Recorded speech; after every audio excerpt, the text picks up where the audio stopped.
Good people, good people. We, to quote the person above me, we in the building. Eagles Elite Podcast. Another episode 20 of season 4 already. So we've been getting it. It's your boy Cool McCain. I decided to slide on down to the bottom side, and this that lane thing is tripping. But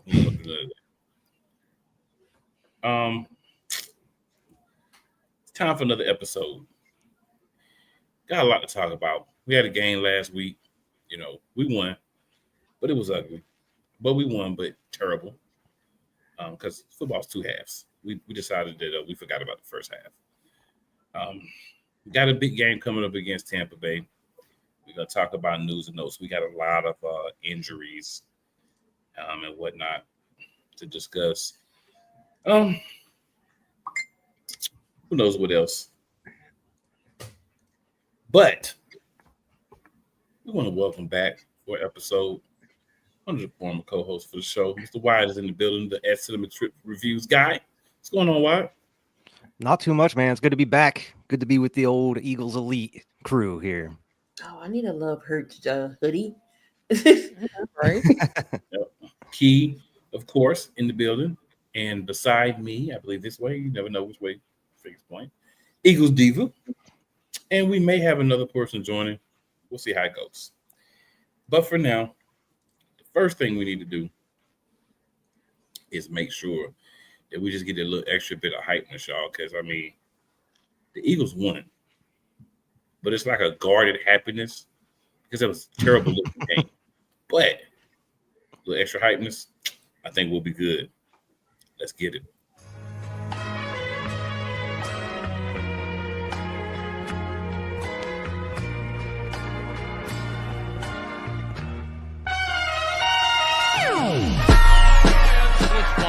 The kick is away, and the kick it's good!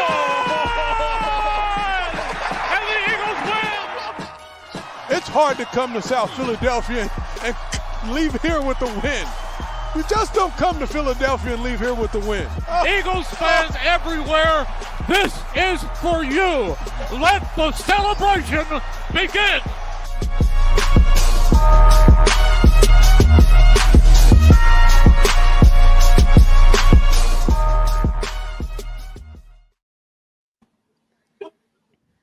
All right, so y'all, first comment, I got Lil G Griffith. Lil G says, I'm a big fan of Eagles season. Better Eagles kick Tampa Bay Buccaneers butts.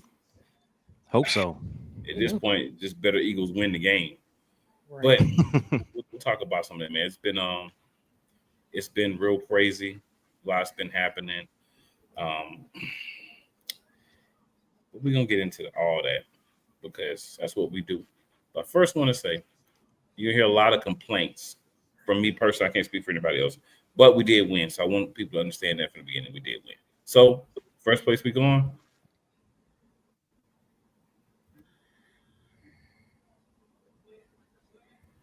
Straight up to the updates, y'all. All right, so round the circle. We'll start with you, Key. Bruh, you talking about updates. Oh my God, within the matter of hours today, I'm like, what is going on? You might as well get the cat out the bag. Nolan is on the IR. I'm like, what how? Why is Nolan on the IR? Apparently, he it's the same tricep that he hurt, but he don't need surgery. That's a good thing. He'll be back week 10. IR is 4 weeks, but it's week 8. But then we got to bye, so you might as well keep him out. So week 10, he'll be back. We got some injuries as well. I'm not going to spoil everything. I need everybody else to get their turn with updates and me taking all of them. But Nolan was the big one. All right, we'll swing on around the circle. Wyatt got an update for us. Yeah, it looked like Zach Bond has a knee brace on at practice. I'm guessing it just happened this game against the Rams. Not sure exactly what the extent of it is, but it's definitely not good with everybody else being banged up on the team as well. And I mean, Zach Bond's one of the biggest contributors of the defense. Diva? Hang on, Jakorian Bennett is on IR. Like, dang, what happened? Like, he was in the game, and then I don't know. Now he on IR. So, yeah, man, You know who name ain't on the IR? Dory. I can't keep up Jackson. Sad. It's tough. So I'm gonna go a different way. There's more injuries. I'm gonna let y'all have those. I'm gonna go a different way. There's a certain guy played for the Philadelphia Eagles on both of our Super Bowl teams. We seem to want to discard him rather easily. But this gentleman named Chauncey Gardner-Johnson was released. So there's been different reports, but after digging into it myself, not listening to what the quote unquote experts, the talking heads, the pundits are stating, according to Part B of the exceptions for the rule, he would be able, as a free agent, to re-sign with the Philadelphia Eagles because he played under 4 games with his new team. Now, the question is whether the team wants him and whether he wants to be here. That I don't know the answer to. I feel like Nick Sirianni, when asked about it, had the weakest answer possible. But that's what Nick does. It's either super raw or I'm not going to really answer the question. And this is I'm not going to really answer the question. Now, we're going to go around the other way, so I'm going to go ahead and give you one more real quick, and then we're going to flip back around Eagles Diva, Wyatt, and then Key. So I'll go and give you another one. And that's Jahad Campbell. Was a spectator doing practice today.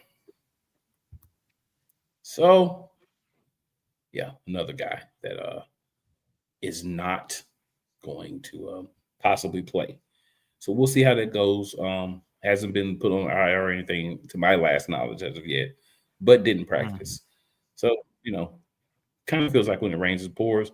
And we're going to welcome in another person to the show. Benny Boom is in the building. What's up, Benny? What's up, family? What's up, Benny? Glad you finally made it. You're a good man.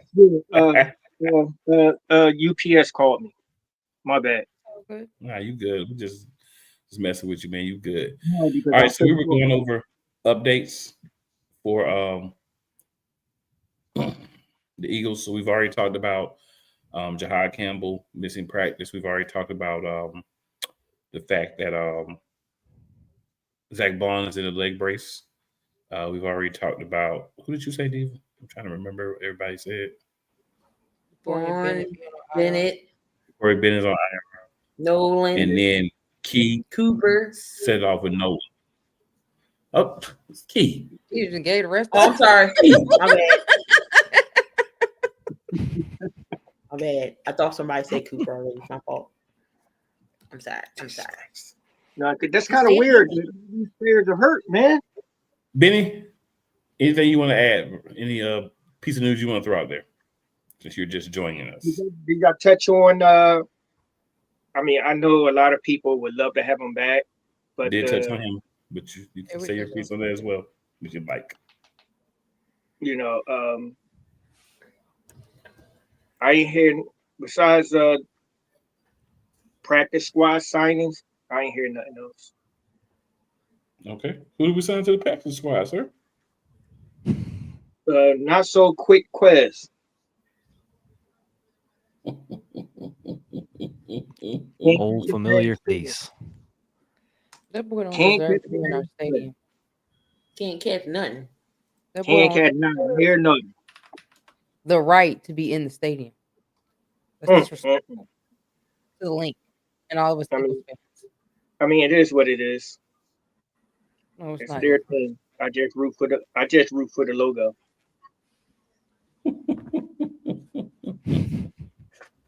Diva, any other news you want to add?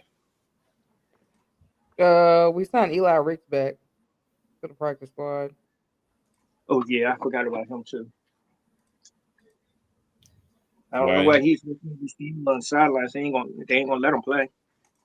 I don't have a comment on that. Why? Anything else you want to add?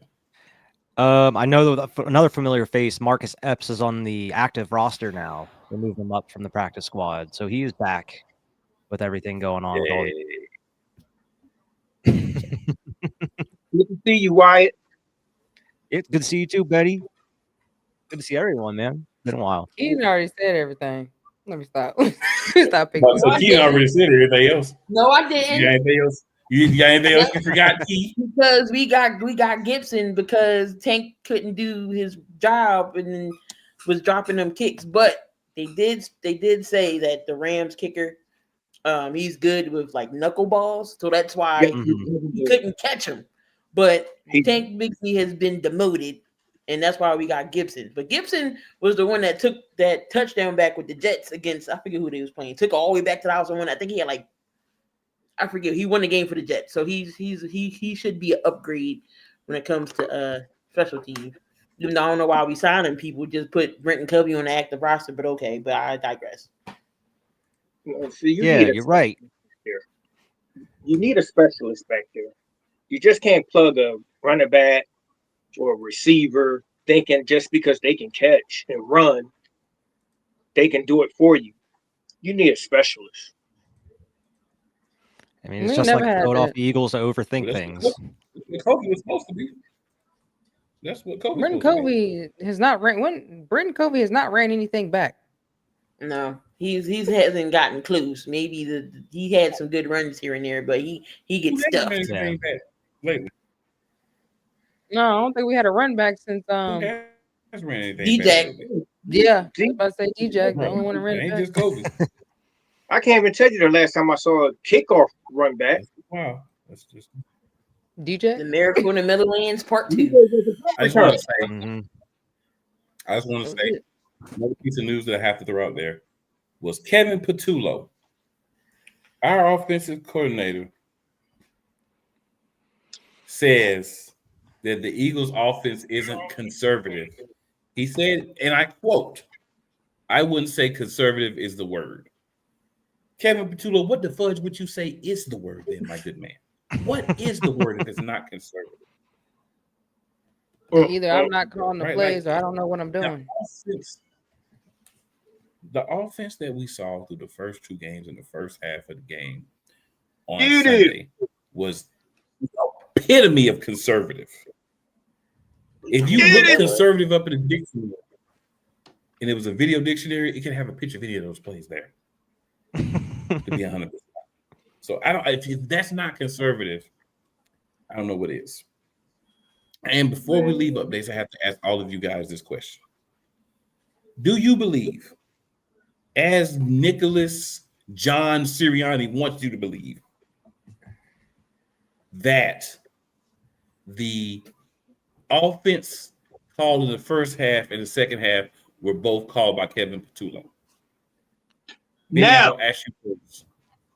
No. I mean, you were going to go anyway, so I might as well ask you first. No.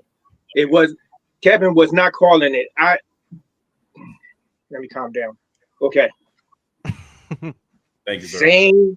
Same upstate New York high school football plays that they was running. It looked like the same thing we was doing in 2023 and in the early part of 2024. Kevin was not calling them plays. He was not calling them plays. If he was calling them plays, he was calling the plays that Nick told him to call. Nick needed to get his hands out the cookie jar. Look, you can lie to the reporters, but the reporters, they not stupid. Us fans is definitely ain't stupid. The players is definitely ain't stupid. Why do you think Jalen Hurts went off the way he went off? You ain't never see Jalen Hurts show no type of frustration like that. And he gets that from one person. This is why he surrounded himself around the GOAT. MJ. He talks to Peyton. He talks to all these champions to get a champion edge on how to approach a game. How do I get to the next level?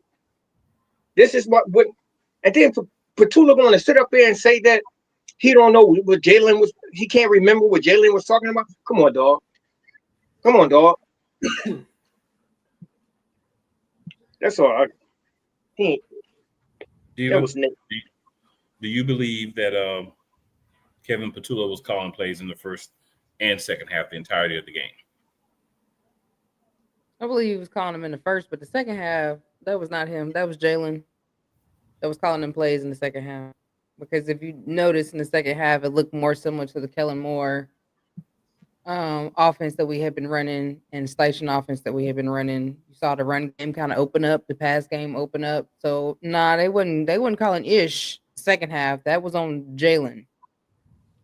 Surround yourself with those type of people, not to learn how to start calling the game on your own. Because Peyton Manning used to call his own game.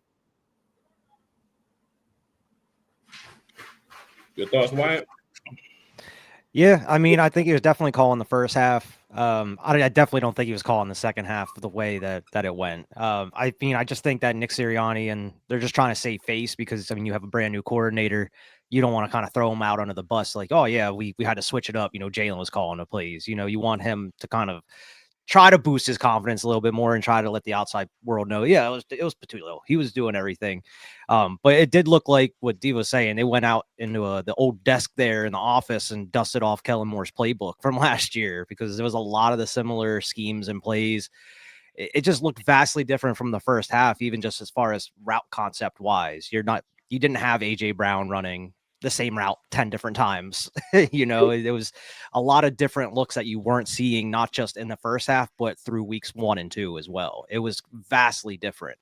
So, I think it had to have been Jalen Hurts, but they're not going to let the outside world and the media and all that know that as of yet. But I'm hopefully things can change going forward. Cause that's what happened last year. You have, Lane Johnson, the offensive line going in during that bye week saying like, we need to change some stuff up. And then that's when they kind of got their butts in gear, hopefully with the way that Hurts was in that press conference, kind of insinuating that they were playing conservative, and even AJ Brown's comments, hopefully that's kind of the, lighting the fire on them to kind of get this fixed way earlier than it did last year. And lastly, but of course not least, Key. Man, Nick is soft. I'm sorry. But I would have threw KP under the bus. F that. Like, you're not just going to sit here and say, oh, we doing conservative. We down 26-7, and you sending Saquon up the middle on 3rd and 18. What are we doing here, sir? What are we doing here?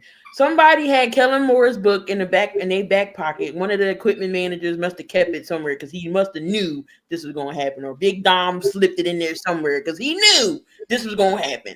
So he probably was like, "Here, Jalen. Here's the playbook. Just do whatever." I don't. We are not dumb.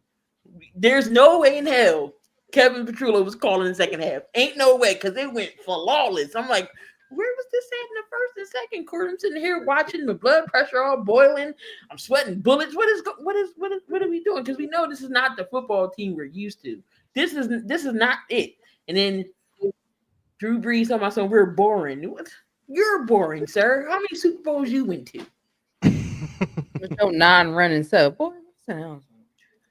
But we're not stupid. I get the Nick need to get a grow a pair. Okay, he need to say something. Something like this. Those don't keep sweeping under the rug. If it's going to become an issue, and then it's going to be a bigger problem. Get it under control right now. Take some accountability. You say, okay, maybe that was my fault. I should have stepped in. We should have done this, and this. Don't be saving face. And then for you to sit here and say, oh, I like the room we got. Just say it's up to Howie to bring CJ back. Don't sugarcoat it. That's all. That's all I got to say. It's like there's no way that was Kevin calling it in the second half. Just Nick needs to grow up here and just say, look here, this ain't going right. Yeah, I have to agree. I believe in the second half, we had a different group of people that were calling the plays and the routes and everything. I'm going to give you the list of people that I believe was part of that process. We're going to start with number 1, Jalen Alexander Hurts, right? And we're going to go to, I believe, if I remember, number 88, Dallas Lawrence Goddard. This boy doing Oh, all you night. know this government, man. Now Then he's we're also using going to government. go. Then we're going to go to Arthur Juan Brown and Devontae Verson Smith. I believe those were the gentlemen that were the brain trust of what was happening in the second half offensively. Now, there's one other player. I mean, there's one other part of the team that I would like to say something to before we go off the topic. He's not part of this, but I got to say this. I can't hold it no more. Victor John Fangio. If you don't get with Howard Arterius Roseman and figure out how to get some players in here, whether you like them personally or not, because they may be a little bit too outspoken or whatever, we're trying to win games. We've got guys on IR. We have a huge gap at corner 2. The guys that you're going to try to put in there, they don't have footwork or technique. It's not going to work. Put down your ego. Y'all get together and let's go get some guys that can help us win. If that needs to be by trade, there's a free agent out there, whatever. But let's be honest with ourselves. We got to improve CB2. I know there's other guys out. We do have depth at some of the other positions. But cornerback, we already didn't have depth. And that is the second best corner, in my opinion, and Jakorian Bennett is not going to play for at least the next 4 games. So we got to fix those issues. I do not believe that Kevin Petula was calling the game in the second half. I believe he was being told what they were going to run, or he was being told what to call by his quarterback and the other group of people I just gave you. Guys who've been on this team throughout all the changes at coordinator. Mm-hmm. That's why it looked a lot like last year, because last year was a cooperative effort. Now, I do believe that that Petula wants to open up the offense, but I think between him and Nicholas John Sirianni, that we have this, let's just do enough to win, and that's been working, blah. No, you don't have to show everything, but like we did in the second half in the game we're about to talk about, you got to show enough. You got to do enough to win. It's not one-upsmanship if you're losing because you're trying to hide stuff because you're being a clown. And that sounds like something that Nick Sirianni would definitely do, because we've seen him do that before. So with that being said, put a pin in that. We're going to go to a positive thing real quick, because you always need a little positivity.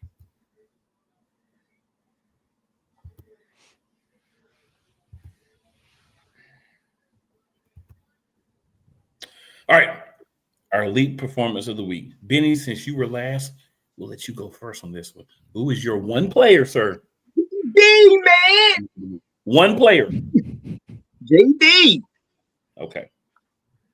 He's trying to get that. He's trying to get some coins and some paper. No, on some real thing. I really thinking that I'm really starting to believe that he's starting to believe in himself. Losing that weight and being dedicated to his craft. My honest opinion, he's looking better than Jalen Carter. Well, Jalen Carter is dealing with a shoulder injury. So you got a shoulder problem that affects how you play.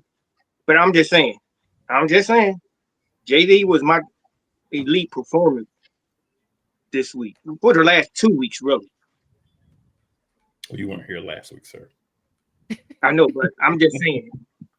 This week, I've never seen a guy that big run that fast. 18 miles an hour. Almost 19. Crazy. But the block punt and the return for a touchdown, that wasn't my favorite thing he did. It's when he ran down Stafford. It reminded me of the time when he ran down Josh Allen. Mm-hmm. He was big. Yeah, he true. didn't get gas, and then he He stayed in the game. He stayed in the game. JD, hats off to you, brother. All right, Key, who you got? My man Fred. Man, Fred number was called and he came in and he did his job. I'm sitting here saying, what took y'all so long? What took y'all so long? Soon as Fred got in the game, things instantly changed. I was like, where was this at? Where was this at? So I was so happy when we got Fred back, when they got that trade back. I was like, oh, Fred's back. This is just he's a team player. You know, when his number's called, he go out there and perform. So and he even said, he was like, my brothers needed me and I had to step up. So Fred was out there running blocks for Saquon. Saquon was right behind his hip. So I got to give it to Fred. We sat there on y'all was doing that y'all little live doing. Then we was like, where Fred at? I was like, wait a minute, Fred do the same thing, just on the opposite side. It's the same. Just on the opposite side. Where he at? He filled in for Lane last year too when Lane was hurt. did. Besides Tyler Steen. So Yeah. it only made sense. Wyatt, who you got? I'm going to go with the guy I talked about a little bit earlier. I'm going to go with Zach Bond. Had that interception at the beginning of the game, which without that, didn't set us up with decent field position to get that early touchdown, because without that, I don't even know how ugly it would have got at that point, because that offense was atrocious through that first half, and we needed those points. And I mean, Zach Bond just comes up in big moments almost every game, it seems like now. Okay. Diva, who you got? I'm gonna have to go with my man Quinyon Mitchell. Devontae Adams came in talking all that stuff, and as soon as Quinyon was switched on that side to follow Devontae Adams, you say what now? What'd you say you was gonna do? Oh, okay, because you was real quiet when Quinyon was over there shutting you out, sir, and I mean out. So I gotta give it to my boy Quinyon, because that boy has been amazing quietly covering his receivers like he's supposed to. Same thing we need on the other side, and we don't got that. Yeah, we need another one of them. So I'm going to go with Arthur Juan Brown, 6 for 109 and a tutty. Also, the man play of the game. It's my ball. I'm taking the ball. I'm turning around. Get off me. I'm stepping over you, big stepper, and I'm getting more yards. Because that's what I do. That man has Physicality to the max. That's how you play wide receiver. And they've been baiting him for 2 weeks. They've been trying to get him to complain. They've been trying to get something out of him. They've been trying to get a crash out, all that. He's just been chilling. But when you call his number, when you throw the ball his way, he's ready. 1K always open. He always open. Always. I mean, people talk about like better wide receivers. Does Jamar Chase catch that ball, knock that man in, and walk over? I'm gonna say no. Not once, but twice. He did it twice. Does Justin Jefferson get that physical, get that ball, walk over that man, and go get another chunk of yards? I'm gonna say no. In this game, Puka Nacua, does he do something like that? No. Now he was wide open half the time in this game, so it's that because you know how that go until Bennett got in the game. Right. But you look at your top receivers in the league. There's not many guys who would have been able to make that play. That's why AJ Brown's different. You don't have to call him your best, but you got to acknowledge that man's game. You have to. It's not a question. It's not a concern. It's not a maybe. It's a must. The man is nice. That's why I don't doesn't make any sense not to give him the ball as early as possible. Like, why are we being conservative? Him or Smitty. I mean, because if Smitty didn't catch that last play, touchdown right, that would have been over with. It's a lot of, I think, politics that goes on with Nick and his desire to try to save everything for later. That crap, something that we complained a lot about last year. I feel that that's there, and that's the big part of the problem that we're having is this save for later. And we only gonna do enough to win. No, bro. Sometimes you do enough, it ain't enough to win. Right. You playing against quality NFL offenses too, sir. And your defense isn't what it was last year. So we're going to have to put up some points like we had to do this week. It's going to be the last time we're going to have to put up points. We're not going to be able to beat people 21-7, 21-10, especially with how many people we have hurt now because we didn't have that last year. So you're going to have to learn, because if you don't learn, every episode. When you have the weapons that we have, they can pretty much beat most teams, like most players at any given time. So like, and we ain't even talked about football yet. Yeah. So I mean, you throw the ball, you open up the run. If all you're gonna do is run the ball, everybody's gonna just keep on the run. Yeah, I mean, and especially the same runs. You're running the same way every time. Right. Yeah. Come on, Kevin and Nick and whoever else, y'all should know that. But I digress.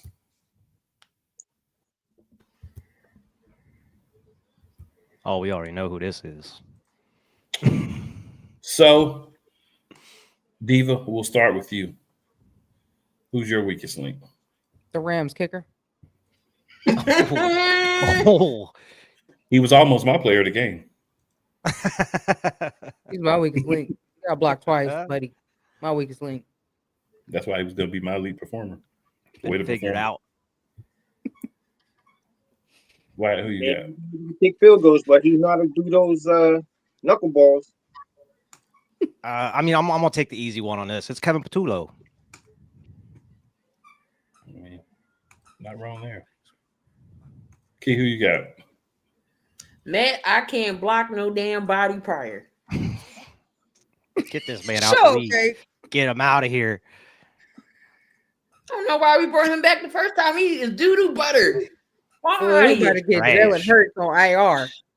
Jalen Hurts is about to be on IR. Not that man speared. I thought there was Goldberg out there hitting Jalen.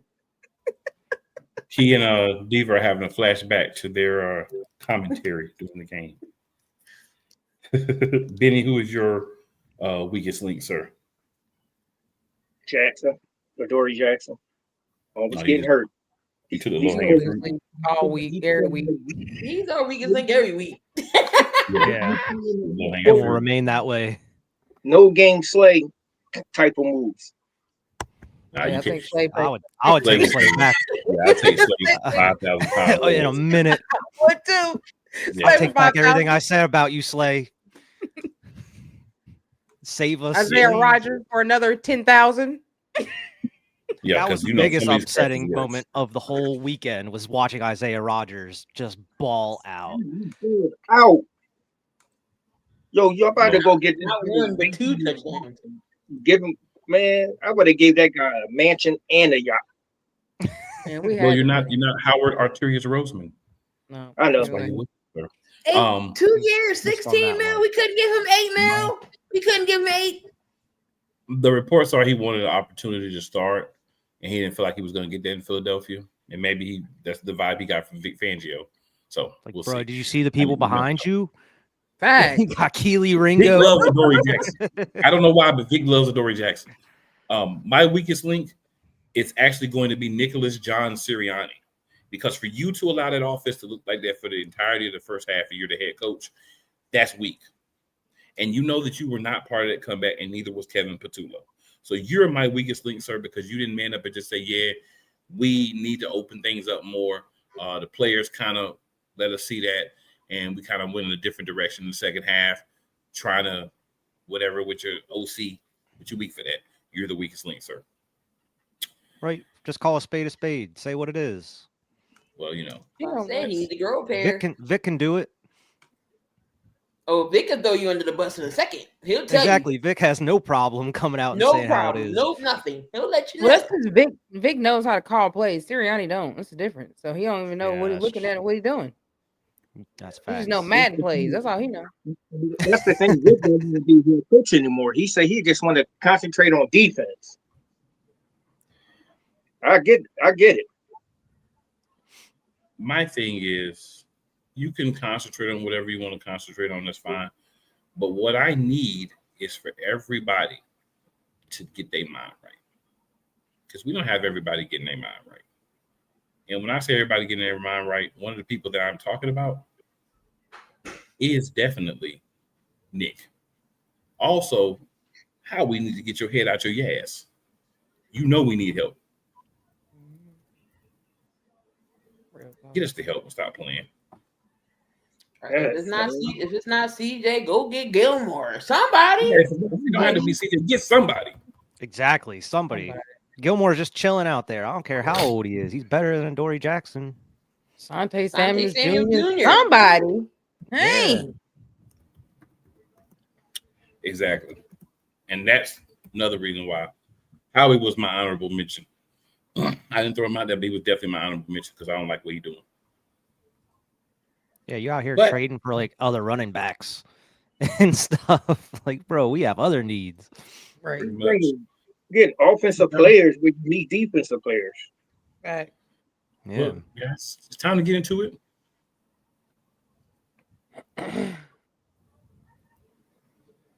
We got that week 3 review, Eagles versus Rams. Why you have not went first today, sir? So let's have you go first with this. Your thoughts, Eagles versus Rams, week 3. I'm gonna call it the tale of two halves.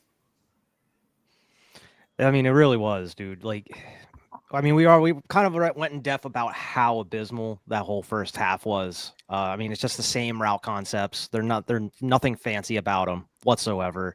You're running Saquon the same exact way each time. You actually had some design runs for Hurts, which was surprising because we didn't see that through the first couple games.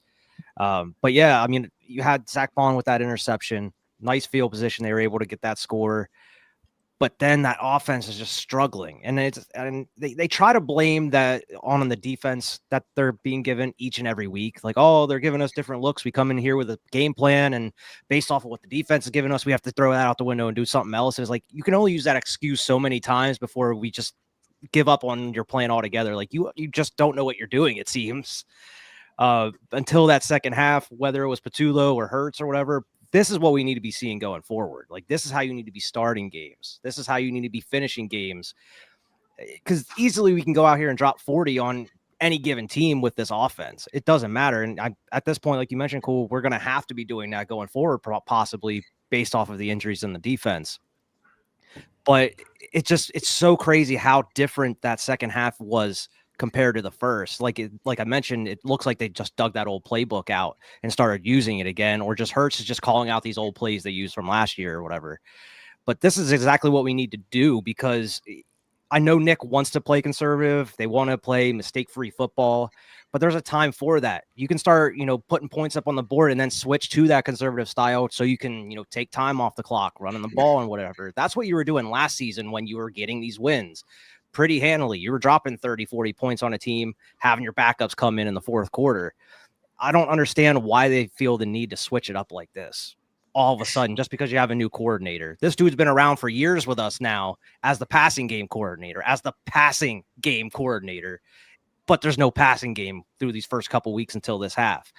It just doesn't make much sense. And that's what makes everybody think like, yeah, Sirianni is obviously back in the mix, controlling different things. So it's like, how many times do we have to go through this every single year where Howie has to be like, yeah, Nick, just kind of, be the cheerleader guy in the background and let the actual coordinators do their jobs, or let your players do their jobs. It's just, I don't know. It's just it's coaching malpractice at this point, especially with all the talent that you have, because it feels like wasted opportunities for a lot of these guys. And you're just not living up to the potential of a Super Bowl champion team going into the next season. Yeah, we're 3-0, but you don't look like a 3-0 team. And I guess you can kind of say that's kind of the toughness of being a team. Like you have the Chiefs, over the past couple of years. Yeah, they've had ugly games, but they always find a way to win. And we've been saying about that for the Eagles a while here now, but it doesn't have to be that way. Yeah, the Chiefs have had injuries. They've lost great players. We still have all these amazing players, but we're still not utilizing them how they should be. And I mean, that's what you mentioned. It's the tale of two halves, because for some reason it just completely switched in the second half. I mean, we've seen it with Vic's defense make adjustments through last season and this season so far, but it's very concerning to see how drastically it's switched for the offense. Usually it's like a little, you see differences here and there with the defense, and then they start getting better, and then they don't allow points to a second half or whatever. But to have it change that drastically for the offense, it's very concerning, and it makes me concerned what's going to happen going into this Tampa Bay game, especially with how Todd Bowles' defense is playing Jalen Hurts and everything. I mean, we've dealt with a lot of blitzes so far this season and last season, so hopefully they're able to live up to that and work through that. But hopefully they're able to kind of continue this what we saw in the second half going forward here. But yeah, it was such a weird game. People, let's go with you next. Man, shout out to my girl Key, because I don't think I could have made it through that game alone. That game was absolutely crazy. Just to come out, we scored one touchdown. We scored nothing else the whole half. As soon as Lane Johnson got hurt, I don't know whose idea was it to say, oh, let's put Matt Pryor in instead of saying from jump, let's switch Fred from the left to the right. Knowing you don't even really have a backup. Technically, you didn't have a backup for Lane, especially on the depth chart. When you look at it, it was no backup. So you basically was like, let's just plug Pryor in there, knowing that boy is weak as all get out. Like me and Key were holding our breath each time Jalen had that ball, because my boy was getting John Cena out that mug. I thought for a minute that he was about to have a concussion. The last time he got drilled because he hit his head on the back of one of our players' legs. I said, oh, man. And that's when everybody was like, well, where's Fred? As soon as Fred comes in, it is a totally different thing. One thing I noticed is the front line is not moving. At first you can see the front line move, open holes so that Saquon could get those little holes. I don't see us using the outside edges to run the ball like we're running straight up the middle. As we've seen from last year, Saquon got most of his touchdowns from bouncing to the left or the right or getting a hole in the middle and just taking straight off. You see none of that. Of course, now they're going to plug the middle because they know once he get a little hole in the middle, he's gone. So that the left and the right outside be wide open. He could have had 40 touchdowns by now using the edge. So I don't like that we're not using the edge. I don't like that we're not using.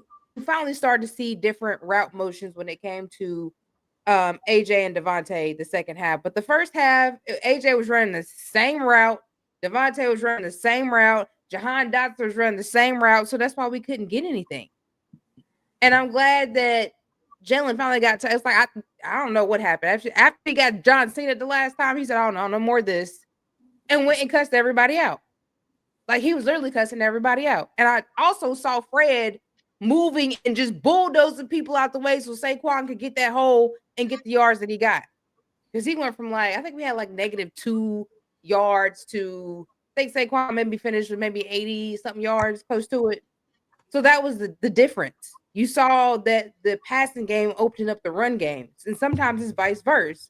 But we're not understanding that. We just gotta keep trying to play the same thing over and over. And thank the Lord for the defense. Like I said, Quinyon was lights out. Blankenship had that one slip up, but that was also an offensive push off because Devontae shouldn't have been pushing off on him like that and didn't get called for that. But that's not Reed Blankenship's game. So I don't know why. Or maybe it was just a matchup at that time because that always should have been Quinyon. Maybe it was just the matchup, the side of the field. But of course, Dory Jackson could not do anything with Puka. Like, he was always 2 steps behind him. I think he might have had one actual tackle that I seen him tackle, but other than that, he was always 2 steps behind him. But yeah, if it wasn't for Davis and Carter blocking those field goals, we wouldn't be here right now. We would be 2-1. So yeah, you definitely got to get together. My worry is that we're going to do the same thing we did back in 2023 where we won 10 games and then we couldn't win no more because everybody else figured out that we were garbage on the offense and we're not getting anywhere. I don't like the inside hires because I feel like Nick feels like he could do what he wants with inside hires. When you have outside hires, they're not going to let you come in and be like, oh, well, run this, run that. They're going to run their own playbook and they're going to tell you to shut up.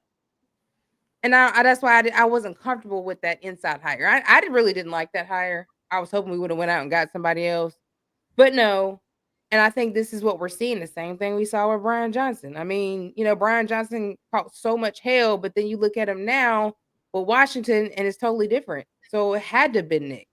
And I don't want that to happen because we have a chance of going back winning the Super Bowl if we can get that secondary together. I just want to win multiple championships, and it seems like upper management and Nick don't want that.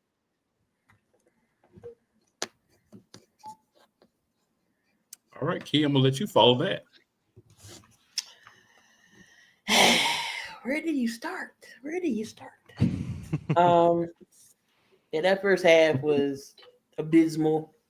It reminds me of Brian Johnson. And what Nick did was this proves that what happens when you get somebody in here that's in-house, they don't know what they're doing, and Nick don't trust them. So Nick wants to implement his own stuff into the offense, and it don't work. And then you want to get here and pussyfoot around and take the soft way out and say what Nick does. And we all sitting here saying, Nick, that's BS. He don't trust Kevin. Obviously, it's clearly he don't trust him. So if you don't trust him, say something. Don't beat around the bush. Oh, you do want to get, because no, say something, Nick. You're the head coach for a reason. Your job is to oversee everything. You have a right to change something. You have a right to say, hey, you know what? This isn't working. Fix it. If I'm Jeffrey Lurie, I'm calling somebody from the box. I'm gonna tune in my inner Jerry Jones. I'm walking down on the field and say, excuse me, what is this? Take a page out the Colts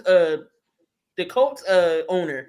Irsay's daughter, she sits on the field with a headset in her ear, clipboard in hand, and she's saying, what are we paying you for? I want to see what we're paying you for.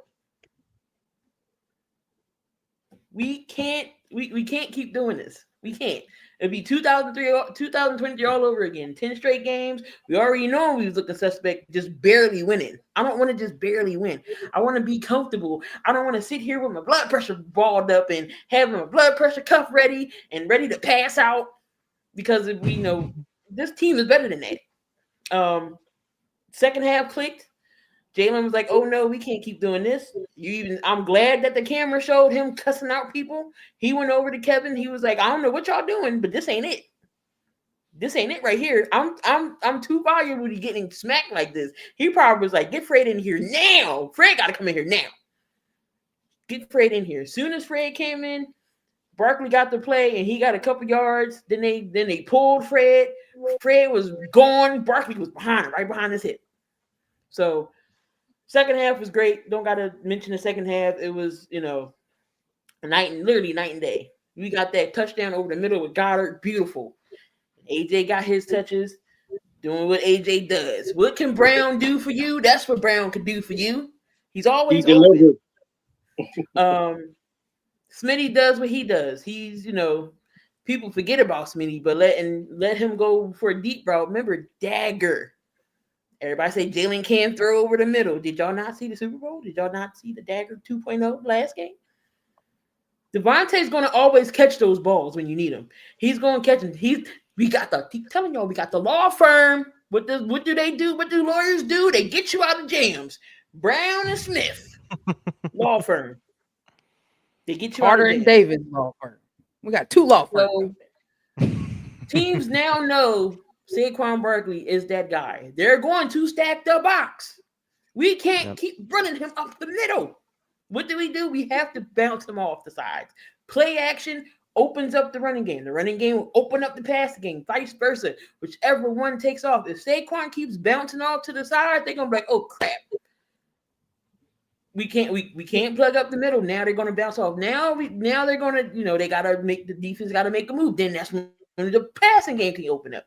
I gotta plug my laptop in. It's been in my hand. So yeah. It's Taylor's second half. I don't like it. Fix it. We gotta play 60 minutes of this, not no half crap. That's all I'm gonna say before my laptop dies. All right, Benny. Your thoughts. How do you follow two sisters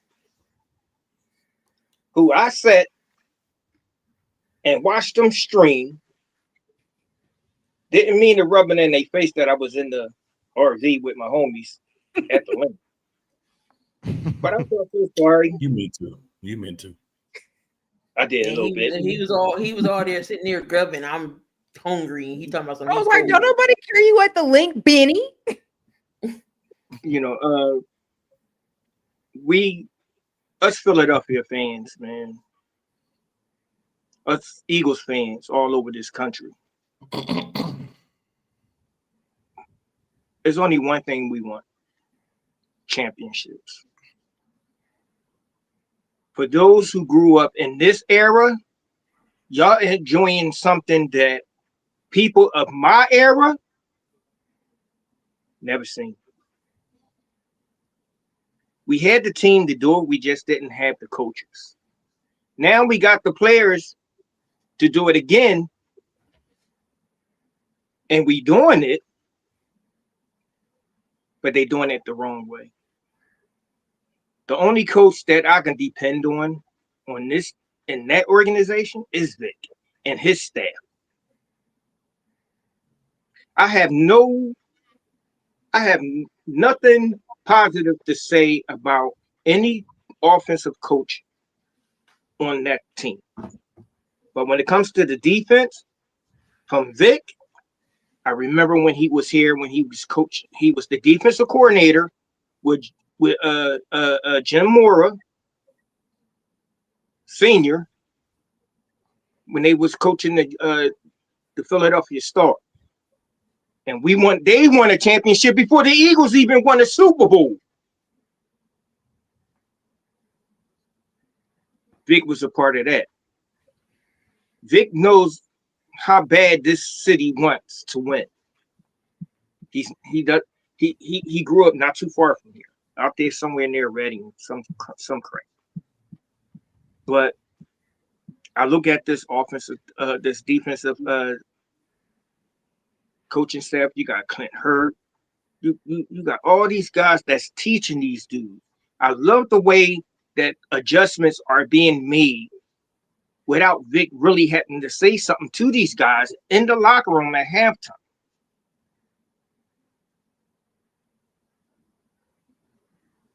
I'm that first half, man. I felt so sorry for those guys on the field, especially Jalen,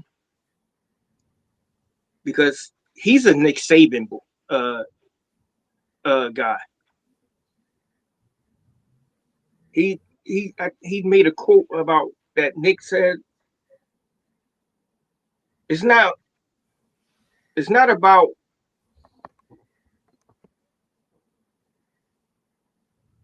the stats and stuff." He said, most important is how you win the game. That's the most important thing. And that's why the main thing is the main thing. Win. It doesn't matter what it looked like as long as you win. But if you're not going to sit up there and be part of the solution, but you're going to sit there and be the problem, these coaches don't need to be here. Because sooner or later, you think throwing snowballs at Santa Claus or something? Soon they're gonna start throwing snowballs at Kevin Petrulo and Nick Sirianni. So I got a little something that I want to say, right? I feel where y'all coming from. How did we win the Super Bowl last year? We did score points, but our defense. We had 2 solid corners and we had depth of quality players. We didn't run guys off the team last year who could help us win because we didn't like their personality. So I hear what y'all saying about, Vic has no blame. I'm going to respectfully disagree and say I blame you, Victor John. You know why? Because you did not press upon the organization to keep guys that could be successful in the system in the defensive backfield. We lost guys on the defensive line, but we understand you can replace those guys easier, right? Because you go get guys. But defensive backs that play well together, defensive backs that communicate well, defensive backs that can hold their guys, defensive backs that have technique already, because clearly you can't teach technique. And if you want a great example, if you're not being able to teach technique, Dory Jackson's garbage. Keely Ringo's feet, he looked like he about to fall all the time. All these guys that came up within the Eagles system, they don't have good technique. The only ones that do were guys that already had it when they got here.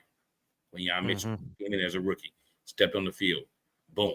He didn't need to be taught. He already had it. Same thing with Dijon or Dijon. Already had it. They need to be taught. So if you can't teach technique, then why are you allowing the organization to get rid of the guys who already have the technique when you know you can't teach it? Talk about 2023 when we didn't win. What side of the ball let us down the most? The defense. It wasn't offense. Jalen Hurts and them, they were putting up points because this offense is going to put up points because at some point they're going to do like they did in the second half of this game, and they're going to say, screw it. We're going to go out there and win these games. We're going to audible out of this crap, and we're going to make good plays. The defense has to be able to stop the other team. We don't have to make a huge comeback if our defense played better in this past game overall. There were wonderful individual performances, but you have to field a team of players who actually should be playing as starters in the NFL. And can't nobody tell me that Adoree Jackson should be a starting cornerback in the NFL. Adoree Leadfoot Jackson. My man out there looking like he got lead on the bottom of his cleats. Like you just run past him like he ain't even there. You mean more like now, mud? If you slow down and he can finally catch up, yeah, he can make a play. But it doesn't look like he has technique. He doesn't look like he has confidence. And for him to give himself a C after the first game was all I needed to hear. This guy clearly has no self-awareness. So if Vic keeps putting him out there, then part of this is your fault. Puka Nacua had a great game. I played Puka Nacua against us because you know why? I heard what Devontae Adams said, so I know, Quinyon gonna already end up on Devontae Adams. So Devontae Adams ain't gonna have a lot of plays, but Leadfoot gonna be on the other side. Let me get a dude who's gonna end up matching up against Leadfoot. Yeah. And do you think if I can realize that as a casual or quote unquote casual NFL fan, someone who's never played in the NFL, you don't think defensive coordinators and people that do this for a living could figure that out? Of course they could. Dallas figured it out. Until we get that second corner, at least somebody. Now, I like Bennett.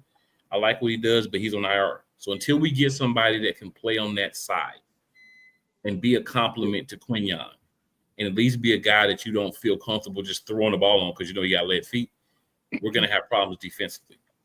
What wins championships? Defense. We gave up, 26 points in the first half? Mm-hmm. Now, granted, in the second half, with us holding the ball a lot, so they weren't on the field as much because we ended up winning the time of possession. So even with the way we were 3 and out in the first half, we won a time of possession. It was close, but we had 30 minutes and 35 seconds. They had 20 minutes and 25 seconds. So we won a time of possession. Obviously, they beat us in total yards. We had more penalties. We had 5 for 50. They had 4 for 41. Third down, neither one of us did very well. We were 5 for 14. They were 3 for 10. They had 3 more forced downs than us, 19 for us, 22 for them.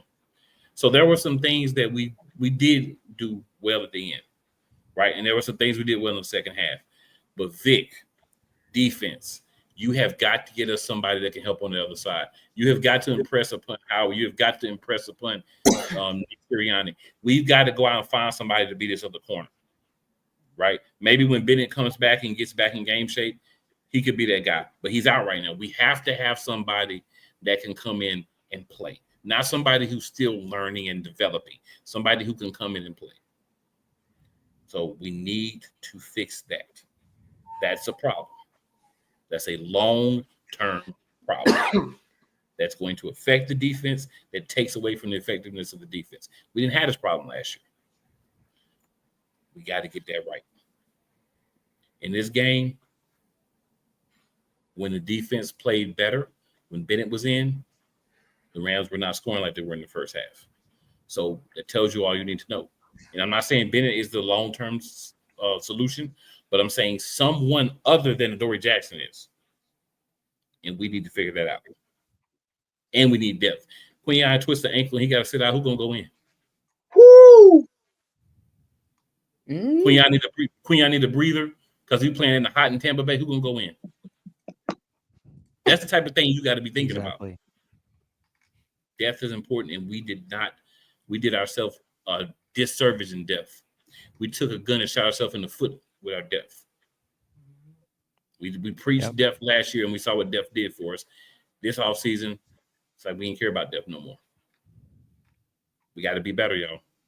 And that starts with that defense. Defense wins championships. If that's the goal, the defense has got to be better. Say it right, cool. Say it right.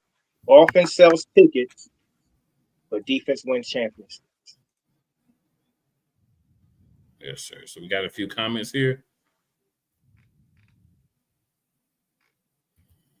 So Prayer Man 2009 says, hello, everyone. I have heard during the offseason by some Philly sports and analysts that there were no other good choices available when Petula was chosen. There was a few. That's a damn There's always choices. And crazy part is Jalen ain't sign off on this one. There's always choices. I feel what you're saying, but there's always choices. We knew we were going to need somebody early because we knew he was taking a job. So if there weren't guys that were available, then that means we did a piss poor job of the search. Playmaker. What up, Play Michael? Monarchs of Wrestling on Monday nights, 6:30 p.m. Eastern Standard Time. Play at Real Play Callers on YouTube. Cheap Pop is in the comments. He says, congratulations on y'all win. Big Rounds fan. We don't really rub it in around here. We ain't like, we beat you. We happy we won, but we understand that we should not have won that game. Right? They gave us the opportunity because we blocked the 2 field goals, and it's like they took their foot off the gas. I appreciate you for doing it, but this was a game that we have to be better from the beginning. This is not going to happen very often. This is something that's going to be talked about for years as like the biggest comeback and the biggest and most important game in Eagles history just because of how it happened. This doesn't normally happen. So I want everybody to understand that as well from my perspective. All right, so my mom sprinkled some of her stuff on there. She was like, no, block. No, this is what she was doing up there. Yeah. It was. Oh, Mama P. She heard me talking about it and she did it. I can't with y'all. All right, y'all. So we got a preview coming up here.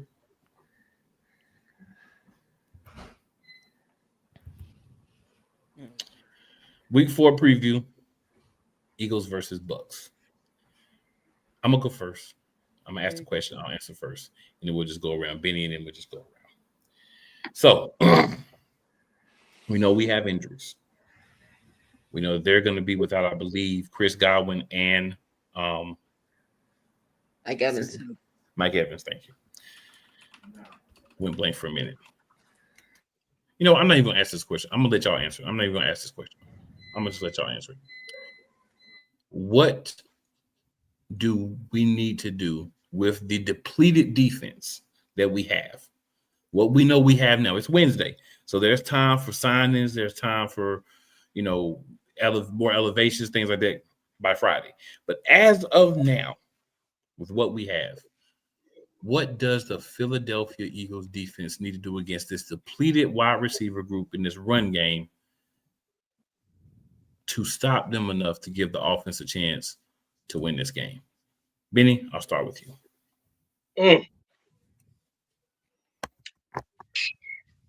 What's that rookie name? Rookie receiver they got over there? And Mecca Ibuka. Contain him. You ain't going to stop him, but you can try to contain him. You got to tighten up the gaps so these linebackers who can get down there to stop the run. Got to play the run better.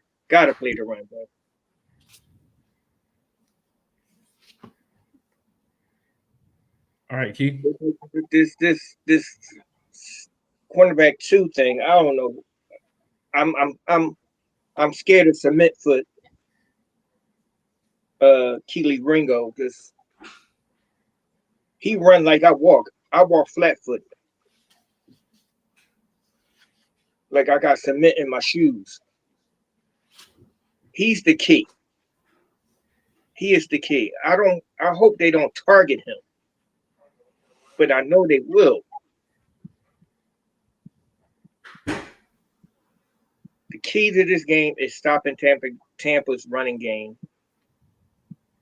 and Jalen reading the blitz right. Pass protection. That's the key. You know, I'm done. Key, what you got? It's Wednesday. You know, they got at least till Friday to figure, you know, to see who's definitely playing or not. If they practice Friday, then we're good. But if we don't, you know, have those key people, especially Brian and all those guys, gonna be looking kind of, you know, crazy there. You might see Triley Jr. Play if, you know, somebody can't go in, or I mean, our line I'm not like too much worried about. We always have depth there. Just gotta try to put some pressure on Mayfield. I know they don't have Tristan Wirfs, which is their big offensive line guy over there for Tampa, so we can kind of, you know, attack their offensive line a little bit. You know, pressure Baker. Don't let Baker go off. Because he like Baker found his home in Tampa, so he's making himself known. They got a good 2-1-2 punch over there with Bucky Irvin and Rashad White too. So they're gonna be like Blake Corum and Kyron Williams. They're not real strong backs. They're fast and shifty type of backs. So we just gotta stop the run game. You know, contain Baker. Hopefully, Mecca don't go off. I don't know who the other. I don't think Godwin's coming back. They was talk about Godwin and Wirfs coming back for this game. So hopefully they're not there. But if they are, you know, we just gotta contain them the best way we can and score first and early. Get involved early. Don't wait. Please don't wait. All like last year, we couldn't score no points in the first quarter. Yep. Don't go back to doing that again. And we gotta do something better with Saquon too. I mean, I understand, you know, Saquon not complaining right now, but we gotta use him more off the outside. If y'all see they stacking the box, figure out something else with the running game. Go to the side, let them bounce off the side, a pitch, something. So, just start off fast and early. Get the receivers involved. Look what happened when we do. We play Eagle football like we know how to do. And then defense just got to hold it down, and hopefully, you know, Tampa Bay don't make the big plays. But fast and early, contain Baker, and don't let the don't give up the big plays. Wyatt. Yeah, I mean, the Bucs offensive line, they're missing a couple guys from what I understand. So they're pretty banged up. So, I mean, even with Nolan Smith being out, that defensive line is going to really have to do some work, especially with the way the cornerback situation is at CB2. That defensive line has to do some work to kind of take the pressure off that secondary a little bit. Hopefully Godwin isn't back, because if you're missing Evans and Godwin, that really helps us out. Because normally over the past couple times we played the Bucs, we're the ones missing a lot of people on offense, like either AJ. Last year was like Devontae and Lane Johnson. He was out. So it's like usually it's us with all these injuries, and we're still dealing with that on the defensive side. But I mean, hopefully we luck out a little bit with the Bucs missing some guys, because that'll help us out big time, especially if there's some of their big playmakers. But like he said, we got to really stop the run. They're going to probably try to be utilizing that a lot, especially if they are missing Evans and Godwin. But yeah, that defensive line has to really try to create pressure, whether it's Jordan Davis or Carter or Jomo or somebody else. They have to try to get home and try to get to Baker, because, I mean, he's mobile too. He's a fast dude.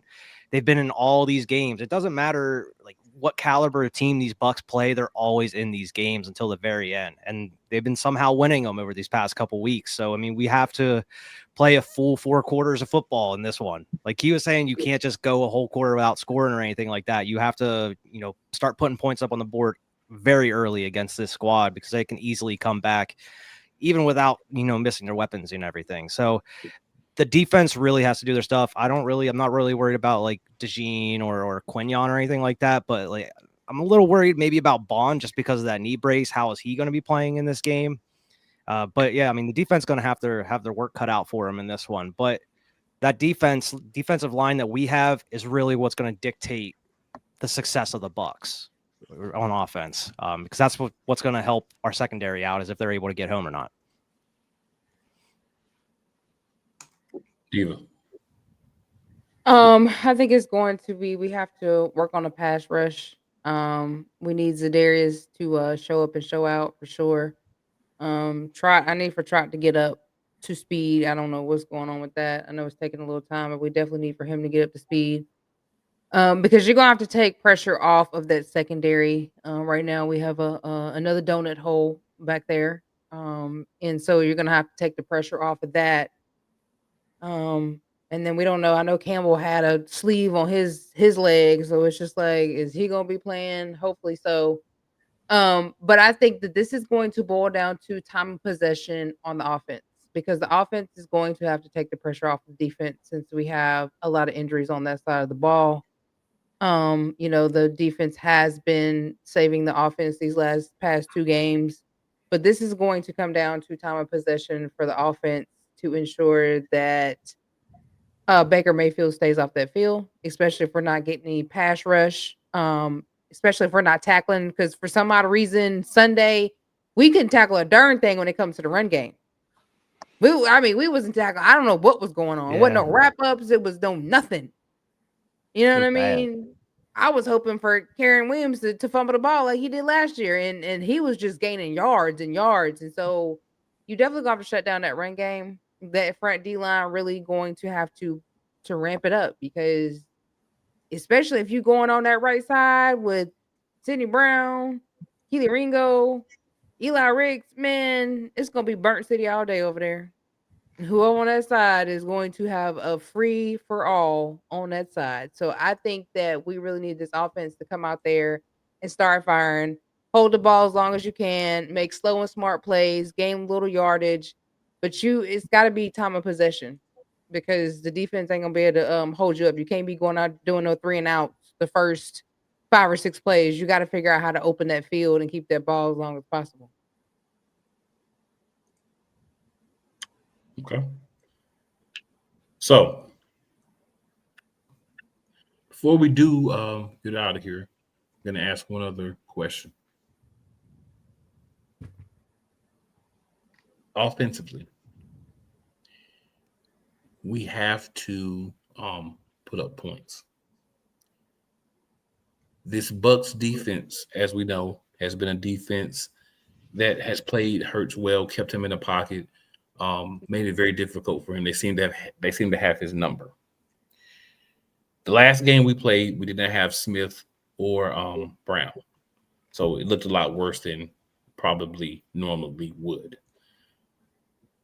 But that being said, offensively, what should be the game plan to win this game?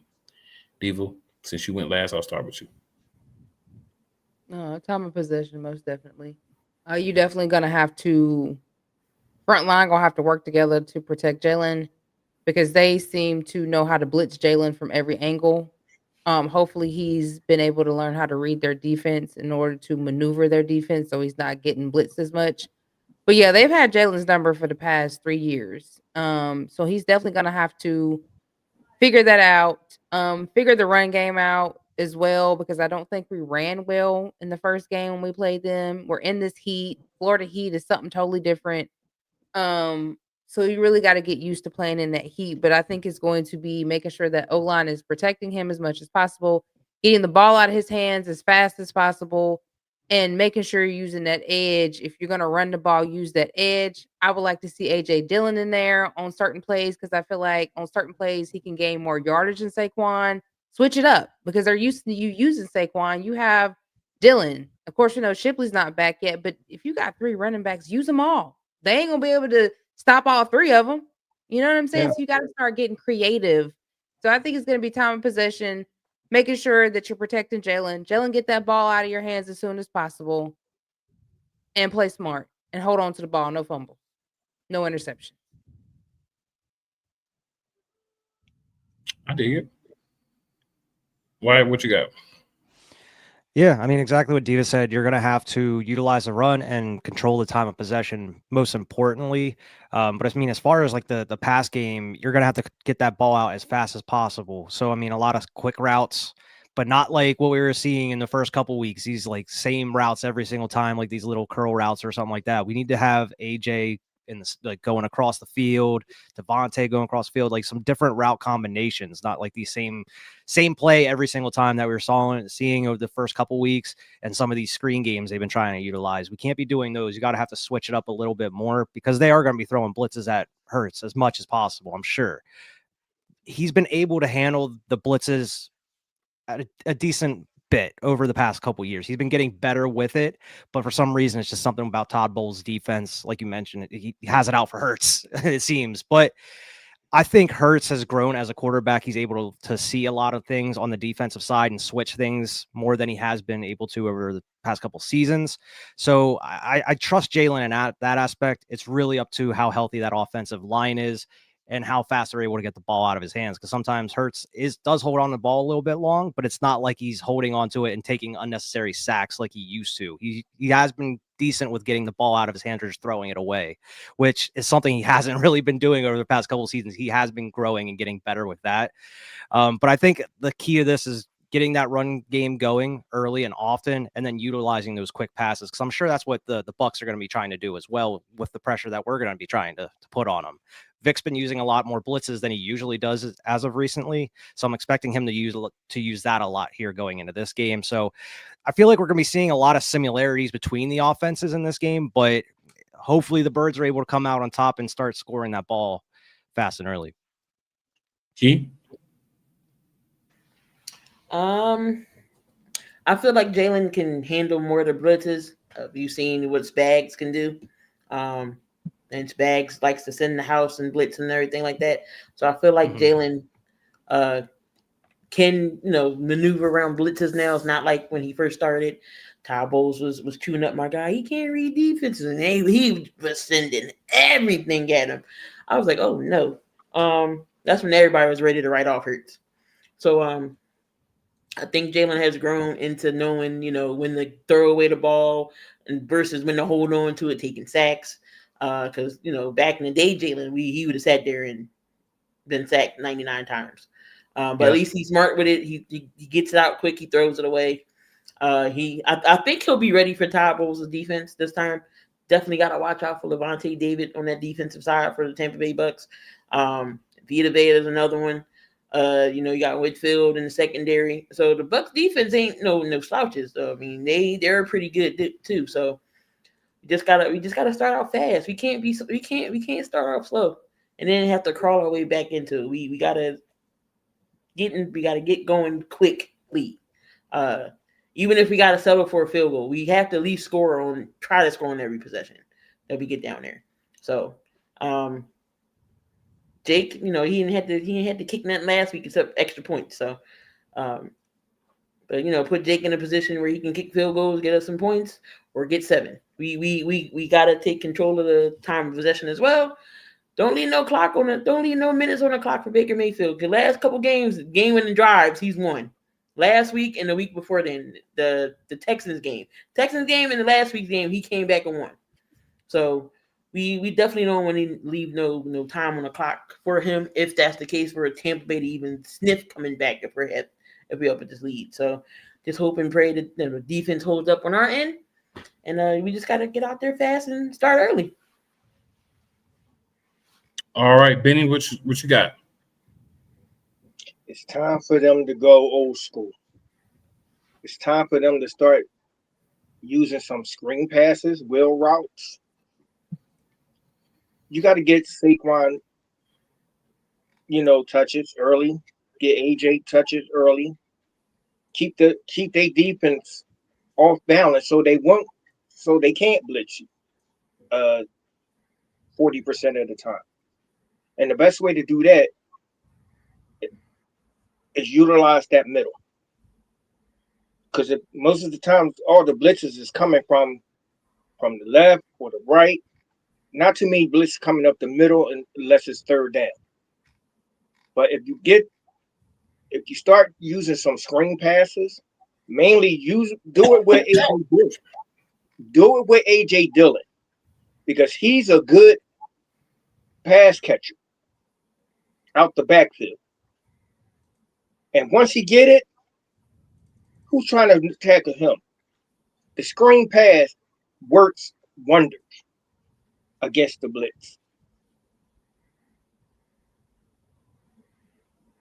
Okay. So I'm gonna be real quick. Defensively, I think what we have to do is decide what we want to take away. We know they don't have the receivers. We know that throwing the ball is the pass game has so far been our weakness. Not saying that the running game is not, but I think the passing game has been so bad with pass defense that you haven't really had to really focus on running against us, right? I mean, we had Sanders had a big run the first week. We haven't really had anybody else have a big run on us that I can remember since then. So I think we want to try to make them one-dimensional. Whatever we feel like we can take away defensively from them, I would normally say try to stop the run game and make them throw. Not sure about that right now. It may be different by Friday. So maybe we want to take away the pass game and make them run. Maybe we want to try that, But try to make them one-dimensional so we know what to go after, who to go after, what to try to make them do. Offensively, Diva alluded to it earlier. In my opinion, we have to control the time of possession. We have to run the ball, short passes. I know we like the big plays, the big sexy plays, but I think for us to win, there has to be, in this time frame, we understand we're going to be missing several starters and possibly some others. Short passes, runs, going 2-3 downs, controlling the clock by dominating time of possession, right? So we want to be like 40 minutes. I would like for us to be around 40 plus minutes with time of possession and the other team having 20 or less minutes of time of possession. That's going to show that we're dominating the ball. That's going to show that our offense is moving the ball, but we're allowing the defense time to rest, time to make whatever changes, and trying to keep them out of the field as much as possible. Again, that's going to be tricky because the Tampa Bay Bucks defense, as of now, has had our number. Not saying that that's going to continue, but they have so far. So we got to make sure that we're focusing on controlling the clock, trying to make them one-dimensional offense, and doing what we need to do to be as successful as we possibly can. The Bucks are going to be a hard win. There's no doubt about it. Every game when you're missing as many defensive pieces as we're going to be missing is going to be difficult. But the good news and the great thing is going to be we can still make it happen because we do have a dominant offense and we can take some of the pressure off that defense while we get guys back healthy. Nakobe Dean should be coming back soon, which may be a boost for us within this 4-week period while we're missing some of the other guys as well. So just some positives. I'm not ready to say, I don't want to be like we were a couple of years ago. I'm kind of at the point where I'm like, let's just do what we got to do with what we got. Let's try to get some more pieces, but let's do what we do with what we got. Vic, we're about to see how good you are at scheming because you're going to have to scheme your gas off of this game because we're missing some very important pieces. Now, we've talked about pieces and all that good stuff. So I wanted to ask the last question. And I ain't even going to go in the order. Just whoever want to answer this question, just answer the question. And that question is, we know that we do not have Bennett. So that side, we don't have our starter and we don't have who I think is the better corner, but still is a corner on there. So specifically, are there any guys that you would like to go get that are available, but that are available that would be a short-term fix as our cornerback too? Gilmore, Asante Samuel. Who you say?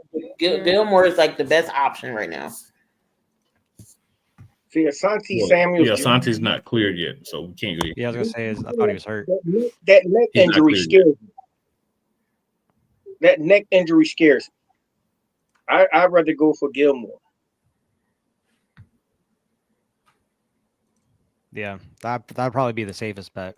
I think he still has something left in the tank, and it's probably better than what we already have on the roster. I'd take that over Dory can't cover nobody. Jackson. Yeah. See, with Gilmore, you don't need him to be Gilmore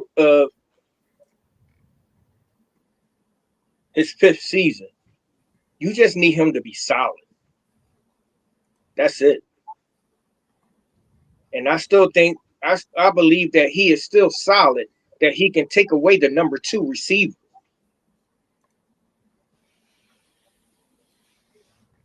Okay. Anybody else, guys?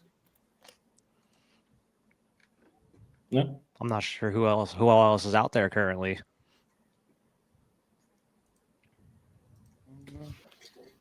Playmaker wants to remind us about Florida Heat. You need depth in that Florida Heat. Oh, for sure. I ain't going down there. Oh, so DJ Reed, Shavarius Ward, Rasul Douglas, Brian Murphy Jr., Go get Carlton Rasul. Davis III. Well, Mike Hilton got signed already. Gilmore. So those are some names that's still out there. I like Rasul. Yeah, I was gonna say I would really like to bring in Russell. Yeah, Rasul would be sweet if he was still He's a guy available. that should have never, in my opinion, should have never left the. Yeah. They should never have left the Eagles, in my opinion. Because when he was here, I don't think the scheme like- that he was running fitted him right. Mm-hmm. It's like Kevin Byard. We didn't use him right either. Well, I don't think it was the Nope. scheme. I think it was that he kept losing his job to whenever he came back from being hurt. Steven, what was that dude's name? Johnson, whatever. It's like we kept giving him the Keith. we kept giving him the spot back whenever he came back from being hurt. Steven Nelson, that's it. He was hard. And it's like, bro, what are we doing? Yeah, he was hard. But every time it was him or was it him or was it Byron Murphy? It was one of those. It was that year. And it's like Rasul Douglas came in when people were getting hurt, played well, but we never would really like commit to him, and then he had to bounce and go somewhere else. And it was just like, why are we not giving him an opportunity? Because he already had the technique. And my thing is, he had technique, but we kept just not giving him opportunities. Like we had already decided we were not re-signing the dude, so we not gonna give him a chance to shine. And at the time, we were in desperate need of very desperate need of cornerback help. We always seem to be. Right. So, some guys out there. I wouldn't mind Jair Alexander either. He went to No, Baltimore. he already signed. My bad. I was looking at the total list. Yeah, I said my bad. I was looking at the total list. And I didn't see that part looking at the list. But yeah, it's hard to go out and get guys. And like people are talking about like Mike Hilton, but he's a slot corner. We really don't need a slot corner. So I don't even see the point in working out somebody that's a slot corner when we don't need a He slot. got picked up already. I forget who picked him up, but he got signed. But I'm just saying. But my point is, it doesn't even matter that he got picked up. He never was going to be a good fit for us. I don't even see why we took the time or wasted the time to bring him in. We should have been trying to bring in somebody that can play on the outside because that's where we need to help at. Asante Samuel may be available by the last half of the season. If we're still having these problems, then we might want to go out and try to get him too. Because at this time, it's like, bro, we got to do what we got to do. We need somebody. Yeah. And I know social media and people keep mentioning trying to get Cooper DeJean to go on the outside, and I'm not about that. We need to keep him on nickel. Vic is not side. Kendall Fuller might not be bad either. Who? Kendall Fuller might not be a bad choice if we can Fuller. get either Kendall Fuller. He's solid. He's solid. He's safe. And That's that's the a thing. safe. We're looking for somebody that can be Any in damn competition body with the other besides guys Adoree that we two already step have. I know it's a behind lot my of talk man about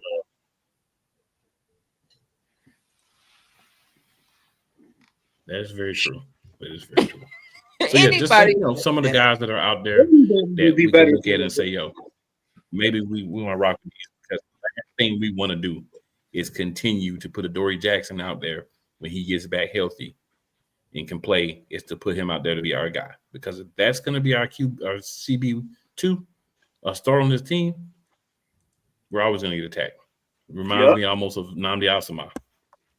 Yep. Burnt toast. And what was his Crispy name? burger. Byron Maxwell. Byron Maxwell. Oh my God. Yeah, that's what they kept taking Rasul out and putting Byron Maxwell back in that year. Whenever he was healthy. Never trust somebody with loose sleeves like Byron Maxwell. Or looking like he just spaced out like he got high. Sammy Sleep. The first game of the year that year, we played the Commanders, and Byron Maxwell got hurt during the game, and Rasul Douglas came in and played stellar. And we won. We ended up winning that game. I was actually at that game. And after that, I was like, bet, we got Rasul, got a young dude. He's still on a rookie contract. Maxwell gets back right. They put him back out there. Why? But that's what we did. So, guys, any last thoughts before we get up out of here? Fly, Eagles, fly. # be elite. Make sure you got your blood pressures, your drinks, and everything you need on Sunday. Because, woo. Popcorn ready. Yeah, and don't forget, it's the same as last year. We always needed it last year, too. This thing. Yeah, I need one. Don't forget, you always got to be ready. Ever again. What you say? And my sister looked like she was about to cry. If you're going to be an Eagles fan, this is one thing I'll say. Let's be real. We're going to be Eagles fans. Even last year when we won the Super Bowl, this team is going to stress us out. I know. They do this every week last year, too. So I know we like, but this is what it is to be an Eagles fan. It's just what it is. Your Eagles gear for 50 years. Your Eagles setup for every week is your jersey, then blood pressure cuff. That's it. You gotta have it. Your shot glass. And your shot glass. Not a blood pressure cuff. They're gonna send me back to rehab. And your lighter if you do the other one. Oh my. I gotta charge this. But, all I want to say to all of you, man, is it's good to see you. Nothing but love. Be nice to people. Love everybody. And go Birds. Go Birds. Make sure get y'all some Benny Boom gear. Yeah. Make sure you hit Benny Boom up on Facebook.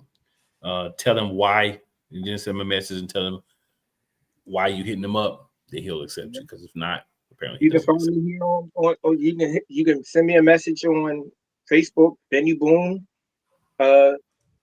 Instagram, Benny's Designs. What's my name on Twitter? I don't know. You can find me on Twitter. Oh, and you can leave me a message on YouTube. Benny Boom 60 shop local. He's from Philly, so make sure you spend your coins in Philly. Okay, Benny Boom production. If you're a fan of other teams besides just the Eagles, he rocks with everybody. So you don't have to be an Eagles fan. If you're watching this, you're a fan of other teams, holler at him. He can get you right. I can design it, get it specially made. Here we go. Yes. So I was just telling him, Benny. All right. Make sure that you hit the like button, the share button, and the subscribe button on this page. If you're seeing this on a different platform, please make sure you hop on over to @Eagles Elite Podcast on YouTube. Hit the notification button, like, share, subscribe. And good people, as always, it's never where you start. It's always where you finish. Another episode, Eagles Elite Podcast. Yeah, I think it was a good show, y'all. And we'll be back next week. Hopefully, we'll be celebrating another win. And hopefully, we'll have some news about some guys that we brought in to help on that defense.